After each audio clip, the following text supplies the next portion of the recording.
ठरलं तर मग ह्या मालिकेच्या येणाऱ्या भागामध्ये आता प्रतिमाच्या गाठोड्यामध्ये असलेल्या एका सायलीच्या ब्रेसलेटमुळे खूप मोठा सत्याचा उलगडा होताना आपल्याला दिसणार आहे.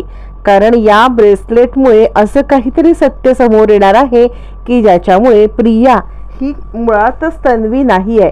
या सत्याचा उलगडा होत अर्ध सत्य तरी सगळ्यांच्या समोर स्वतः प्रतिमा आणणार आहे. हळूहळू प्रतिमा आता या फॅमिलीमध्ये फॅमिलियर होत असते. हळूहळू सगळ्यांच्यात मिक्स होणं, सगळ्यांच्यात बसणं, चहा पिणं, जेवणं, खाणं हे सगळं हळूहळू प्रतिमा करायला लागलेली असते. मग मात्र सायली एके दिवशी प्रतिमाला काही विचारण्याचा प्रयत्न करते आणि ती प्रतिमाला सांगायला लागते की मी तुम्हाला एक गोष्ट विचारू का?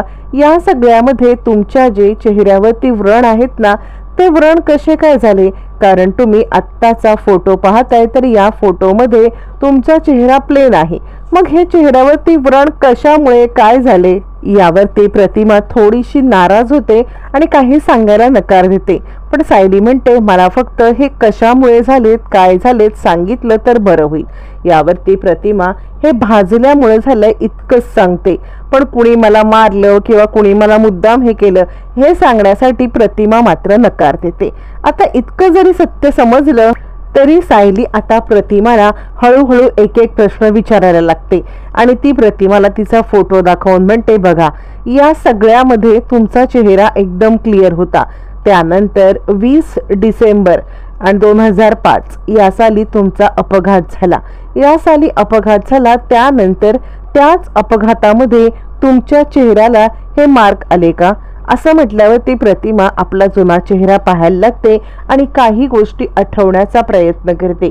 त्यावेळेला अपघाताच्या वेळेला जेव्हा ती वाचवण्यासाठी ज्या वेळेला आपला धावा करत होती त्यावेळेला तिला जे इकडे महिपतने तिच्या चेहऱ्यावरती मारलेलं असतं ते आठवत असतं आणि प्रतिमा त्या जुन्या आठवणीमध्ये आता मात्र स्वतः खूप पॅनिक होते. त्यानंतर प्रतिमा अचानकपणे बाजूला होते आणि थोडी घाबरते. सायली म्हणते काय झालं प्रतिमा आत्या, असे का तुम्ही वागताय? यावरती प्रतिमा सगळा प्रकार सांगते आणि ती अपघाताच्या दिवशीचा सगळा प्रकार सायलीच्या समोर मांडायला सुरुवात करते. हळूहळू आता सायलीने 22 वर्षापूर्वीच्या घटनेपासून सुरुवात केलेली असते. कारण त्या घटनेनंतर त्यांची स्मृती गेली असणार म्हणूनच प्रतिमा त्या पुन्हा एकदा रविराजांकडे परत नाही आल्या. म्हणजेच त्यांची तेव्हा स्मृती गेलेली आहे. मग त्या दिवसापासून सुरुवात करत हळूहळू आत्तापर्यंत जर त्यांना आणलं तर कदाचित मागच्या दिवसांच्या आठवणी आठवायला मदत होईल असं सायलीचा प्रामाणिक हेतू असतो. मग प्रतिमा त्या दिवशी आपल्यासोबत काय घडलं हे साधारण सांगण्याचा प्रयत्न करते. एका माणसाने माझ्या चेहऱ्यावरती वार केला हे ती सांगते. यावरती आता मात्र प्रतिमा आपल्या चेहऱ्यावरती हात दाखवून एका माणसाने जळतं लाकूड घेऊन आपल्याला मारलं हे सांगते. सायलीच्या डोळ्यामध्ये अश्रू येतात आणि प्रतिमाला आत्ता सध्या तरी काहीच विचारायला नको असा ती विचार करते आणि प्रतिमा तो सगळा त्या दिवशीचा प्रकार सायली समोर तिच्या पद्धतीने मांडण्याचा विचार करते. त्यावरती सायली आता प्रतिमाला सांगायला लागते की प्रतिमा त्या दिवसानंतर मग तुम्ही कुठे गेलात? प्रतिमा काहीच बोलत नाहीये. त्यावेळेला सायली विचार करते थोडाफार वेळ आपण प्रतिमाला देऊया. त्यावरती सायली म्हणते मग त्या दिवसानंतर तुमच्याकडे असलेल्या गोष्टी या सगळ्या गेल्या कुठे? किंवा तुम्ही दागिने घातले होते ते गेले कुठे? असं म्हणत कारण ज्या वेळेला अर्जुनच्या बर्थडे पार्टीवरून प्रतिमा परतत होती तेव्हा तिच्या अंगावरती खूप सारे दागिने होते. तेव्हाचे फोटो सायलीने पाहिलेले असतात बर्थडेचे. आणि मग प्रतिमा काहीच बोलत नाही कारण त्या मधल्या पिरियडमध्ये काय झालं हे कोणालाच माहित नसतं. मग सायली आता इकडे कल्पना आणि आता पूर्णाजी या दोघींना सांगायला लागते. कल्पना आणि पूर्णाजीला जे प्रतिमाने सायलीला सांगितलेलं आहे ते सगळं सायली सांगते आणि सायली सांगते अपघातानंतर ज्या वेळेला त्या बाहेर पडत होत्या त्यावेळेला कोणीतरी व्यक्तीने त्यांच्या तोंडावरती जळकं लाकूड मारलं असं प्रतिमा आत्यांचं म्हणणं आहे.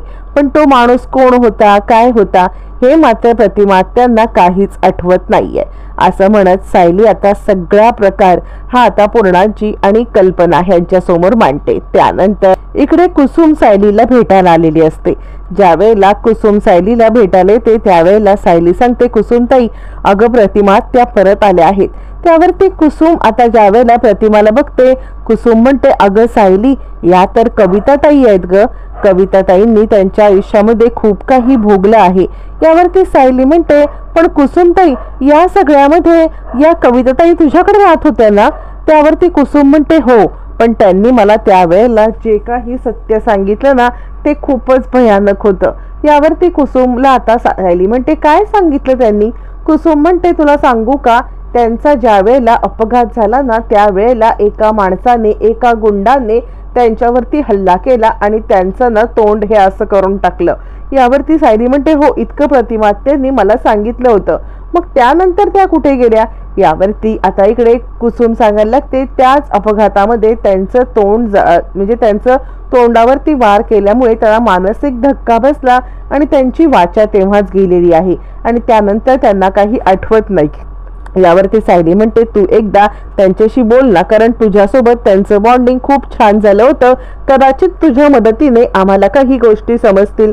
यावरती मग मात्र आता कुसुम म्हणते मी तुला अजून एक गोष्ट सांगू का, माझ्याकडे ना त्यांच्या काही वस्तू पण राहिलेल्या आहेत, कारण ना त्या घाई गडबडीत निघून गेला बघ, आपण पोलीस स्टेशनला कंप्लेंट सुद्धा नोंदवली पण त्याचा काही उपयोगच झाला नाही, पण या घाई गडबडीत निघून गेल्यामुळे त्यांच्या काही वस्तू आहेत त्या वस्तू मी तुला आणून देऊ शकते।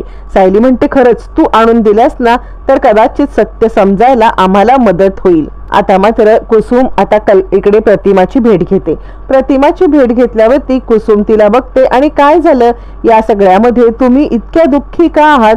यावरती रडत रडत आता मात्र कविता रडायला लागते आणि त्यावरती कुसुमताई म्हणते मला एक गोष्ट कळलीच पाहिजे की त्या दिवशी तुम्ही तिकडून का निघून गेला होतात?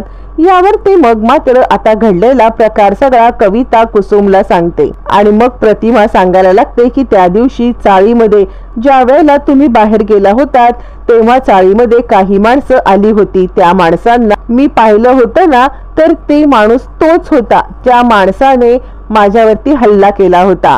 आता महिपत बद्दल ती सांगत असते। त्यावरती कुसुम म्हणते काय बोलताय तुम्ही? यावरती मग मात्र प्रतिमा सांगते हो हे सत्य आहे, तो माणूस तुमची चाळ खाली करायला आला होता। हे सत्य प्रतिमाने सांगितल्यावरती आता मात्र खूप मोठा खुलासा होतो आणि त्यातच एक खुलासा असा झालेला असतो की त्याच वेळेला त्या माणसासोबत म्हणजेच या महिपत सोबत प्रतिमाने आता मात्र पाहिलेलं असतं ते म्हणजे प्रियाला, आणि म्हणून ती प्रियापासून लांब लांब पळत असते। हे सत्य ज्या वेळेला कुसुमला कळतं, कुसुम म्हणते काय ही तन्वी? आता कुसुम तर सांगते अहो कविताताई ती तर तुमची मुलगी आहे। त्यावरती प्रतिमा म्हणते नाही, हीच मुलगी त्या माणसासोबत होती आणि तीच मुलगी माझ्याशी जवळीक करण्याचा प्रयत्न करते, म्हणून ह्या घरात राहायला मला भीती वाटते। हा तर मोठा गौप्यस्फोट झालेला असतो। आता मात्र कुसुमच्या येण्याने प्रियाचा खरा चेहरा समोर आलेला असतो। मग कुसुम सायलीकडे येते। कुसुम सायलीकडे येते आणि सायलीला घडलेला प्रकार सांगते।